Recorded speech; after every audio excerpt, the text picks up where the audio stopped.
इस वीडियो में हम लोग पढ़ने वाले हैं बिहार बोर्ड वर्ग 6 का विज्ञान।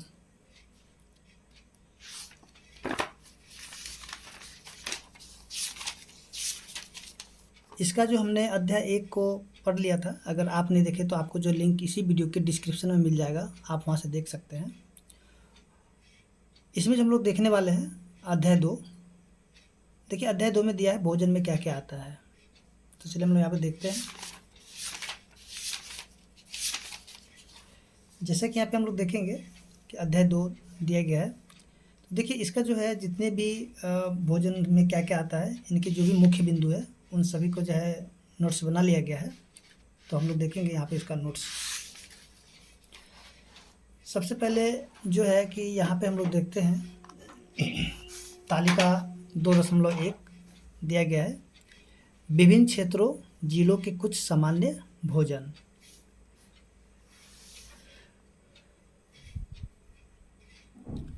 तो देखिए जैसे कि यहाँ देखते हैं ना, यहाँ पे दिया गया है राज्य के क्षेत्र, अन्न का व्यंजन, इसके दाल, सब्जियाँ, अन्य व्यंजन। यानी कि मगध क्षेत्र में अन्न का कौन सा व्यंजन खाया जाता है, कौन सी दालें खाई जाती है, कौन सी सब्जियाँ खाई जाती है, या फिर अन्य व्यंजन कौन सा है। ठीक है, तो चलिए हम लोग यहाँ पे शुरू करते हैं।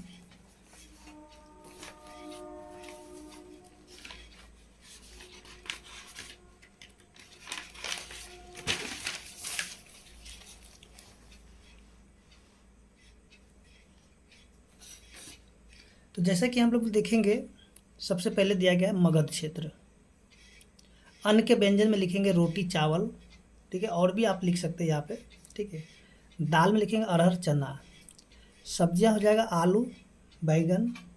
इसके बाद अन्य व्यंजन में हो जाएगा दूध दही। उसी तरीके से भोजपुरी क्षेत्र में मक्का गेहूं की रोटी, दाल में लिखेंगे मूंग मसूर। सब्जियां में हो जाएगा आलू हरी सब्जी। अन्य व्यंजन हो जाएगा दूध दही पनीर। उसके वज्जिका क्षेत्र में हो जाएगा बाजरे की रोटी, अरहर चना। सब्जियां हो जाएगा हरी सब्जी आलू। अन्य व्यंजन हो जाएगा दही मट्ठा।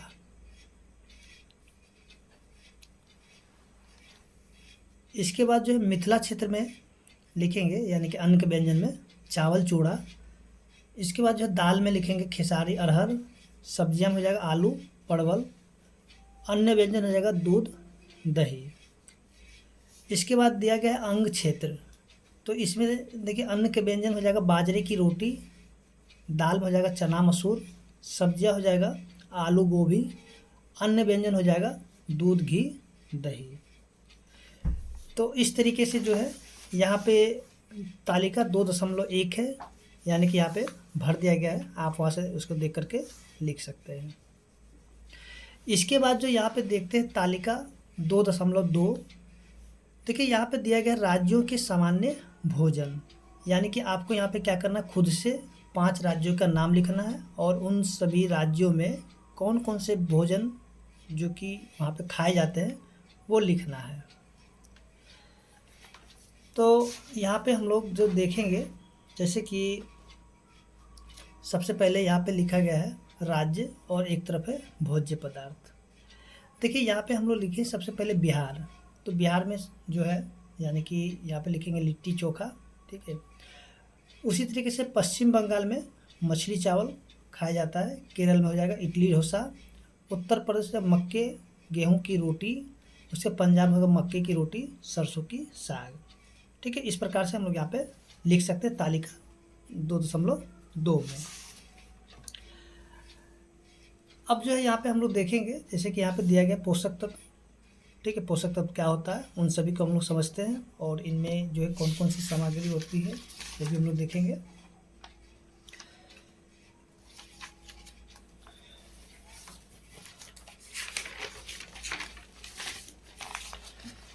तो देखिए यहाँ पे जो दिया गया है भोजन में क्या क्या आता है, ठीक है। तो यहाँ पे जो सभी जो भी मुख्य बिंदु है उन सभी का यहाँ पे नोट्स बनाया गया है। तो यहाँ पे सबसे पहले हम लोग शुरू करते हैं पोषक तत्व से। देखिए पोषक तत्व क्या होता है, हमारे शरीर की वृद्धि विकास एवं स्वस्थ रहने के लिए कुछ आवश्यक अवयव होते हैं। इन्हीं अवयवों को हम लोग क्या कहते हैं, पोषक तत्व कहते हैं। ठीक है। अब जो है भोजन के पोषकों की 5 प्रमुख वर्गों में बांटा गया है। सबसे पहले हम लोग यहाँ पे देखते हैं जो दिया गया है कार्बोहाइड्रेट, दूसरा हो जाएगा वसा, तीसरा में हो जाएगा विटामिन, चौथा हो जाएगा प्रोटीन, पांचवा हो जाएगा खनिज लवण। अब जो यहाँ पे जो पांचों यहाँ पे दिया गया यानी कि 5 भाग जो दिया गया है, इन सभी को हम लोग क्या करेंगे, बारी बारी से पढ़ेंगे। तो चलिए हम लोग यहाँ पे देखते हैं कि सबसे पहले दिया गया है कार्बोहाइड्रेट। देखिए कार्बोहाइड्रेट जो होता है मुख्य रूप से हमारे शरीर को ऊर्जा प्रदान करते हैं। यानी कार्बोहाइड्रेट क्या काम है कि इनका काम है कि हमारे शरीर को ऊर्जा प्रदान करना। आगे जो है कार्बोहाइड्रेट के स्रोत, देखिए कार्बोहाइड्रेट हम लोग को कहाँ से मिलता है। देखिए ये जो हमें मिलेगा मक्का से, गन्ना से, शकरकंद से, आलू से, गेहूँ से, बाजरा से, चावल से, आम से और पपीता से। इसके बाद जो आता है वसा। ठीक है, वसा यानी कि यहाँ पे देखेंगे, देखिए कार्बोहाइड्रेट की तरह वसा भी कार्बन, हाइड्रोजन तथा ऑक्सीजन का ही बना होता है। ठीक है। इसके बाद देखिए कार्बोहाइड्रेट की तुलना में वसा से हमें अधिक ऊर्जा प्राप्त होती है। यानी कि वसा से हमें क्या होगा, जो कार्बोहाइड्रेट में जितना ऊर्जा मिलता है उससे ज़्यादा ऊर्जा हमें किससे मिलेगी, वसा से। इसके बाद जो है वसा और कार्बोहाइड्रेट युक्त भोजन ऊर्जा देने वाला भोजन कहलाता है। यानी कि वसा और कार्बोहाइड्रेट जो होता है युक्त भोजन, उसको हम लोग क्या कहेंगे, ऊर्जा देने वाला भोजन कह सकते हैं।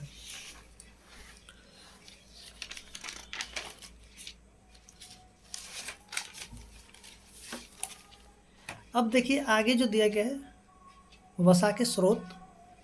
देखिए वसा कहाँ से हम लोग को प्राप्त होता है, तो देखेंगे देखिए सूरजमुखी का तेल, नारियल तेल, सरसों तेल, सोयाबीन तेल, मूंगफली, तिल, गिरी, इन सभी ये जो सभी के सभी जो है वसा के स्रोत है। इसके बाद जो है प्रोटीन। देखिए प्रोटीन जो होता है, प्रोटीन की आवश्यकता शरीर की वृद्धि तथा स्वस्थ रहने के लिए होती है। आगे देखेंगे, देखिए प्रोटीन जो है ना मुख्य रूप से जंतु और पौधों से प्राप्त होती है। देखिए प्रोटीन हमें कहाँ से मिलती है, जंतु से मिलेगा और पौधों से प्राप्त होता है। अब देखेंगे कि प्रोटीन के जो जंतुक स्रोत होगा, यानी कि जंतु से प्राप्त होने वाले प्रोटीन कौन कौन से होगा, मछली होगा, दूध है, मांस है, अंडा है और पनीर है। इसके जो प्रोटीन यानी कि हमें जो पौधों से प्राप्त होता है वो है चना, मूंग, मटर, सोयाबीन, राजमा, तुअर। अब देखिए आगे जो आता है चौथा नंबर में विटामिन। देखिए विटामिन जो है ना, विटामिन का काम क्या है, रोगों से हमारे शरीर की रक्षा करना है। ठीक है। इसके बाद विटामिन से जो है ना हमारी आँखों, हड्डियों, दांतों और मसूड़ों की स्वस्थ रखने में भी सहायता करता है। इसके बाद जो है विटामिन के जो कुछ ग्रुप हैं, जैसे कि देखेंगे यहाँ पे vitamin A, vitamin B, vitamin C, vitamin D, vitamin E और यहाँ पे विटामिन के। इसके बाद जो है आगे विटामिनों के जो खास समूह होगा, ठीक है, उनको जो है ना विटामिन बी कॉम्प्लेक्स भी कहा जाता है। इसके बाद जो है आगे दिया गया है खनिज लवण। देखिए खनिज लवण जो है यानी यहाँ पे खनिज हमारे शरीर को स्वस्थ रखने के लिए अत्यंत आवश्यक है। ठीक है, खनिज क्या कर रहा है, खनिज का क्या काम है, यानी कि ये हमारे शरीर को क्या करता है, स्वस्थ रखता है। अब देखिए खनिज के जो प्रमुख तत्व कौन कौन से होंगे। देखिए खनिज के जो प्रमुख तत्व होंगे कैल्शियम, फास्फोरस, लोहा, आयोडीन, सोडियम, पोटेशियम। इसके बाद जो है संतुलित आहार। देखिए संतुलित आहार क्या होता है, ऐसे आहार जिसमें पोषक तत्वों के अतिरिक्त आहार में रुक्षांश तथा जल उचित मात्रा में हो, उसे ही संतुलित आहार कहा जाता है। ठीक है। अब देखेंगे यहाँ से जो कि रुक्षांश दिया गया है। देखिए रुक्षांश जो है हमारे शरीर को कोई पोषक प्रदान नहीं करता है, फिर भी यह हमारे भोजन का एक आवश्यक अवयव है। ठीक है, रुच्छान से हमारे शरीर को कोई पोषक प्रदान नहीं होता है, लेकिन फिर भी जो है ये क्या है, ये हमारे भोजन के लिए बहुत ही आवश्यक है। अब देखिए रुच्छांश जो है ना हमें कहाँ से प्राप्त होता है, देखिए अंकुरित अंकुरित खाद्यान्न दाल, आलू, ताज़े फल और सब्जियों से ही प्राप्त होते हैं। आगे जो है कुपोषण, देखिए कुपोषण क्या होता है, जब शरीर को आवश्यक मात्रा में पोषक तत्व पदार्थ नहीं मिलते हैं तब इसी स्थिति को कुपोषण कहा जाता है। ठीक है, देखिए कुपोषण के बाद होता है अतिपोषण। देखिए अतिपोषण क्या होगा, देखिए अतिपोषण जो होता है ना कुपोषण का ही एक रूप होता है। इसमें क्या होगा, पोषक तत्वों का सेवन आवश्यकता से अधिक हो जाता है। देखिए इसमें थोड़ा कम होता है, यानी कि पोषक तत्वों का सेवन क्या होता है, कम होता है, तब कुपोषण हो जाता है। और जब ज़्यादा हो जाता है तो क्या हो जाता है, अतिपोषण हो जाता है। ठीक है, अब देखिए अभावजन्य रोग क्या होता है, देखिए वे रोग जो लंबी अवधि तक पोषक तत्वों के अभाव के कारण होते हैं उन्हें अभावजन्य रोग कहते हैं। ठीक है, तो इस तरीके से जो है लगभग ये जो है अध्याय यानी कि समाप्त हो चुका है। और यहाँ पे जो हम लोग थोड़ा सा तालिका जो बच गया है उनको भी हम लोग यहाँ पे देख लेते हैं। अब देखिए यहाँ पे 2.2 तालिका को हम लोगों ने देख लिया था, और यहाँ पे जो है तालिका जो है 2.3 है। देखिए यहाँ पे जो दिया गया है खाद्य पदार्थों में उपस्थित पोषक तत्व, तो देखिए जैसे कि यहाँ पे दिया गया खाद्य पदार्थ, इसका मंड होता है कि नहीं होता, प्रोटीन है कि नहीं है, वसा है कि नहीं है। तो यहाँ से हम लोग देखें जैसे कच्चा आलू में क्या पाया जाता है, मंड पाया जाता है, तो इसलिए यहाँ पे हाँ लिखा गया, प्रोटीन नहीं है जैसे छोड़ दिया गया, वसा भी नहीं तो छोड़ दिया गया। उसी प्रकार से जो यहाँ पे दूध में जो है मंड नहीं होता है, प्रोटीन होता है, तो यहाँ पे हाँ है, वसा नहीं होता इसलिए यहाँ पे नहीं छोड़ दिया गया है। फिर से मूंगफली में क्या पाया जाता है, वसा पाया जाता है। अब देखिए बिना पका हुआ चावल में मंड पाया जाता है। ठीक है, पका हुआ चावल में भी मंड पाया जाता है। सूखा नारियल में क्या पाया जाएगा, वसा पाया जाएगा। इसके बाद जो है बिना पकी हुई अरहर की दाल में प्रोटीन पाया जाएगा, उसके पकी हुई दाल में भी प्रोटीन पाया जाता है। किसी सब्जी का एक टुकड़ा में क्या पाया जाएगा, मंड पाया जाएगा। किसी फल का एक टुकड़ा में भी मंड पाया जाता है। उसके उबला हुआ अंडा, ठीक है, जिसमें जो सफ़ेद भाग होता है उसमें प्रोटीन पाया जाता है। इसके बाद जो है आगे हम लोग देखते हैं, जैसे कि हम लोगों ने इसको देख लिया था, और यहाँ से देखिए ये जो है यहाँ पे दिया गया तालिका 2.4, जो कि ये याद करने वाली बातें हैं, तो आप इसको जो है पूरा का पूरा याद कर लीजिएगा। ठीक है, तो इससे क्या होगा, बहुत सारे क्वेश्चन आंसर भी बन जाएंगे। देखिए विटामिन और खनिज लवणों के अभाव के कारण होने वाले कुछ रोग, तो यहाँ पे जो दिया गया है विटामिन और खनिज दिया गया है, और उससे जो कौन कौन से रोग होते हैं, ठीक है, और उनके लक्षण क्या है उस रोग का, तो यहाँ पे दिया गया है। तो जैसे कि विटामिन ए, देखिए विटामिन ए की कमी से क्या हो जाता है, रतौंधी हो जाता है। ठीक है, इसमें क्या होगा, इनका जो लक्षण होता है जैसे कमज़ोर दृष्टि, अंधेरे रात में कम दिखाई देना, कभी कभी पूरी तरह से दिखाई नहीं देना। ठीक है, ये क्या कौन चीज़ का लक्षण है, देखिए ये रतौंधी का लक्षण है। और ये किसकी कमी से होता है, ये विटामिन ए की कमी से होता है। इसके बाद विटामिन बी की कमी से होने वाले रोग कौन से होंगे, बेरी। देखिए इसमें होता क्या है, इनके जो लक्षण होता है वो होता है दुर्बल पेशियाँ और काम करने की ऊर्जा में कमी हो जाना। इसके बाद जो विटामिन सी है, देखिए विटामिन सी की कमी से जो है स्कर्वी रोग हो जाता है।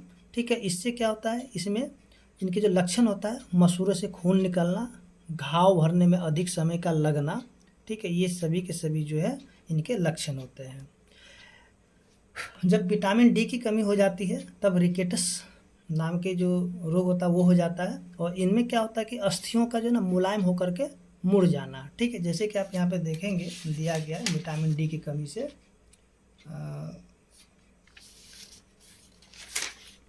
यहाँ पे दिया गया है। ठीक है, तो देखिए यहाँ से जो है अब कैल्शियम जो है, कैल्शियम की कमी से क्या होगा, अस्थि और दंत का क्षय होना, यानी कि अस्थि और दंत का यानी क्षय होने लगता है। कमज़ोर अस्थियाँ, दंत क्षय, यानी कि यहाँ पे दांत भी झड़ना शुरू हो जाता है। इसके बाद जो है आयोडीन, देखिए आयोडीन की कमी से जो घेंघा रोग हो जाता है। इनके जो लक्षण होता है गले की ग्रंथि का फूल जाना, बच्चों में मानसिक विकलांगता। ठीक है, उसके जो देखिए लौह यानी कि लोहे की कमी से क्या होगा, अल्प रक्तता हो जाएगा, जिसको हम लोग एनीमिया भी कहते हैं। इसके बाद जो है लक्षण इनके क्या होगा, कमजोरी, रक्त की कमी।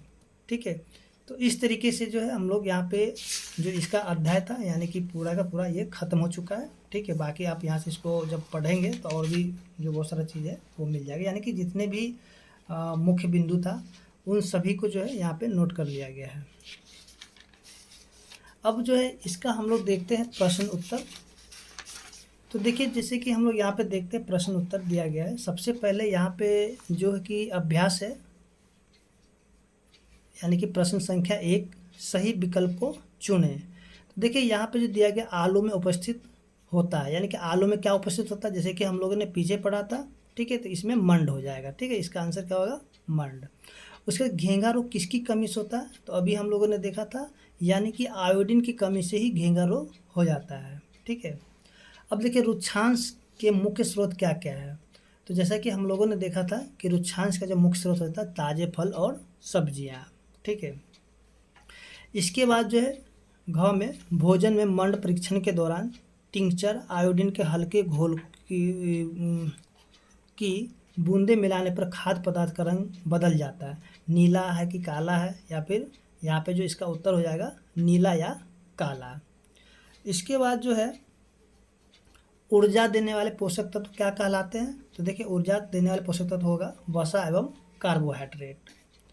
अच्छा, अब यहाँ पे जो हम लोग देखते हैं ये जो प्रश्न संख्या 2 जो कि मिलान कीजिए। ठीक है, अभी जो हम लोगों ने यहाँ से पढ़ा था पीछे में, सॉरी यहाँ से जो है ये वाले, देखिए यहाँ पे जैसे कि विटामिन ए की कमी से कौन सा रोग होते हैं, विटामिन बी के रोग कमी से कौन से रोग होते हैं, तो यही जो यहाँ पे दिया गया है। ठीक है, तो जैसे कि यहाँ पे देखिए विटामिन ए की कमी से जो होता है दृष्टिहीनता।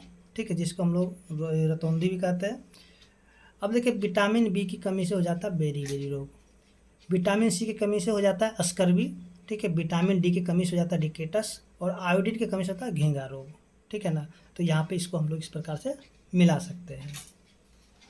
अब देखिए यहाँ जो प्रश्न संख्या 3 को हम लोग देखते हैं जो कि दिया गया है, जो सही होगा उसमें हम लोग क्या करना, सही का चिन्ह अंकित करना है। ठीक है, तो सबसे पहले जो यहाँ दिया गया है केवल चावल खाने से हमें शरीर के पोषण की आवश्यकताओं को पूरा कर सकते हैं। देखिए हम लोग सिर्फ चावल खाने से जो है ना पूरा शरीर के पोषण के आवश्यकताओं की पूर्ति नहीं कर सकते, इसलिए यहाँ पे गलत का चिन्ह हो गया। ठीक है, उसके बाद जो है ख नंबर संतुलित आहार खाकर अभावजन्य रोगों की रोकथाम की जा सकती है, तो ये बिल्कुल सही है। ठीक है, तो यहाँ पे हम लोग सही का निशान मारेंगे। आगे जो है ग नंबर, देखिए शरीर के लिए संतुलित आहार में नाना प्रकार के खाद्य पदार्थ होने चाहिए, तो बिल्कुल सही है। ठीक है, इसके बाद घ का है शरीर को सभी पोषक तत्व उपलब्ध कराने के लिए केवल मांस पर्याप्त है, तो ये गलत हो जाएगा, क्योंकि पोषक तत्व जो है हमें यानी कि सभी चीज़ चाहिए होता है। ठीक है, जैसे कि वसा चाहिए, कार्बोहाइड्रेट चाहिए, खनिज लवण चाहिए। ठीक है, इस प्रकार से सभी के सभी हमें जरूरत होता है। अब देखिए प्रश्न संख्या जो 4 है, तो यहाँ पे जो दिया गया है 2 ऐसे खाद्य पदार्थों के नाम लिखिए जिनमें निम्नलिखित पोषक तत्व प्रचुर मात्रा में होते हैं। तो देखिए यहाँ पे दिया गया वसा, उसके बाद ख में है मंड, उसके बाद आहारी रेशे, उसके प्रोटीन। तो चलिए हम लोग यहाँ पे देखते हैं इन सभी को, यानी कि यहाँ पे जो है इसका उत्तर बनाया गया है। तो देखिए जैसा कि हम लोग 4 में जो देखेंगे, एक तरफ लिखा गया है पोषक तत्व तो दूसरा तरफ है खाद्य पदार्थ। देखिए यहाँ से जो पहला है यानी क है वसा, देखिए वसा हमें कहाँ से प्राप्त होता है, तो घी मक्खन। ठीक है, इसके आता है मंड, मंड हमें कहाँ मिलेगा, आलू और चावल से। इसका आहारी रेशा, ठीक है, तो ये हमें कहाँ से मिलेगा, ताज़ा फल साग से। ठीक है, प्रोटीन मिलेगा दाल और अंडा से। ठीक है, यानी कि हमें यहाँ पे 2 ही लिखना है, तो इसलिए हम लोग को यहाँ पे 2 ही लिख करके यहाँ पे देखे हैं। इसके बाद जो है यहाँ पे दिया गया निम्नलिखित के नाम लिखिए, जैसे कि क में दिया गया पोषक तत्व जो मुख्य रूप से हमारे शरीर को ऊर्जा देते हैं उन्हें क्या कहा जाता है। तो हम लोग यहाँ पे देखेंगे कि यहाँ पे दिया गया इसका आंसर कार्बोहाइड्रेट वसा। ठीक है, चलिए यहाँ पे हम लोग क्वेश्चन को देख लेते हैं। देखिए क्वेश्चन जो दिया गया है ख में पोषक तत्व जो हमारे शरीर की वृद्धि और सुरक्षा के लिए आवश्यक है वो क्या कहलाते हैं, तो यहाँ पे देखेंगे प्रोटीन और विटामिन। ठीक है, ग में है वह विटामिन जो हमारी अच्छी दृष्टि के लिए आवश्यक है, तो ये हो जाएगा विटामिन सी। तो जैसे कि हम सॉरी यहाँ पे विटामिन ए हो जाएगा, सॉरी यहाँ पे विटामिन ए है। इसके बाद जो है वह खनिज जो अस्थियों के लिए आवश्यक है, वो कौन से खनिज होंगे, तो देखिए यहाँ पे हो जाएगा कैल्शियम। ठीक है, इसके बाद जो है यानी कि प्रश्न संख्या 6, देखिए प्रश्न संख्या 6 में दिया गया है हमारे भोजन के मुख्य पोषक तत्वों के नाम लिखिए। ठीक है, जैसे कि इसको हम लोगों ने शुरू में पढ़ लिया था, हमारे भोजन के मुख्य पोषक तत्व कौन कौन से हो जाएगा, कार्बोहाइड्रेट, प्रोटीन, वसा, विटामिन तथा खनिज लवण। इसके बाद जो है 7 नंबर दिया कुपोषण से आप क्या समझते हैं, इसे कैसा बचा जा सकता है। ठीक है, तो देखिए यहाँ पे जो दिया गया है जब शरीर को आवश्यक मात्रा में पोषक तत्व पदार्थ नहीं मिलते तब इसी स्थिति को कुपोषण कहा जाता है।